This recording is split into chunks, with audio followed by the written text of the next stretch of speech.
politicians we're talking about, to use Dave's term, because the system that elected him won't permit him to do it. If you play in the sandbox, you're going to get sandy, right? So you can't play by those rules. In other words, we can't elect our way out of the mess that we're in. You're 100% right. Dave, you're also correct, right?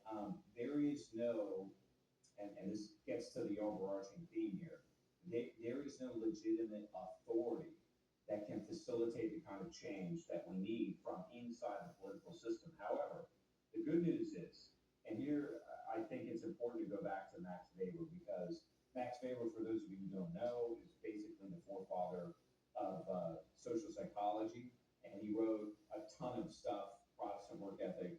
I highly recommend you take a look. He also wrote a lot of interesting things about the United States. One of which, Dave, if you have not read, you should read. It's called Churches and Sex in the United States. Churches and Sex in the United States, which is an argument in favor of everything you have ever said about the United States, namely that we are not just a Christian country, but sort of a fanatically Christian society. It's worth a read. In any case, he said there are three types of authority.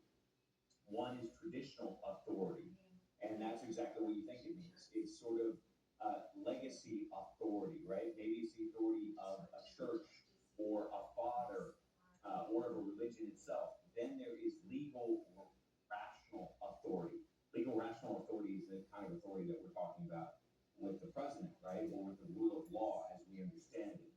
Those two sources of authority, as I alluded to earlier, they're invalid. They've been delegitimized for all kinds of reasons, right? And the discerning among you know that. Most of our audience knows that. That's why you're listening to us talk about that. But there's a third kind of authority, that is charismatic authority, right? And charismatic authority bestows authority on certain individuals based on extraordinary characteristics, right?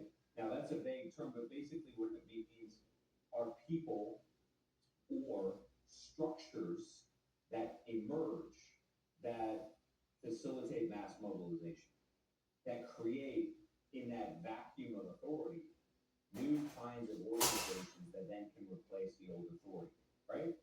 Another way of looking at this is that as the legacy system goes and the founding fathers, the mythical or the founding ethnos, as I would say, loses its authority, you then enter into a new environment, which you have a new sort of elite that emerges to reset society.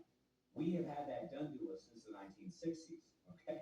That's why the constitutional framework of government, as I've said, is delegitimized. But now that whole system is breaking down. So a kind of charismatic authority is emerging. Now, the final point on this, and what I'm trying to convey to all of you, is that most people think about these things in terms of a man, right? Going back to this great man theory of history. Try not to think about it necessarily as just a man, but as a structure or as a monetary arrangement, like Bitcoin, a technology, okay? We're entering into a new world in which revolutionary change is happening across the board, and that will fill that vacuum. It will create a new kind of charismatic authority in and of itself. Doesn't mean we're not going to have leaders. We will still have leadership. That's vital, right? To empower us, to envision the future, to give us marching orders. All that sort of thing is going to happen too. But think more in terms of how we're going to organize ourselves, how we use and leverage social media, artificial intelligence, right? How we use technologies like Bitcoin. That's going to define the future of this country.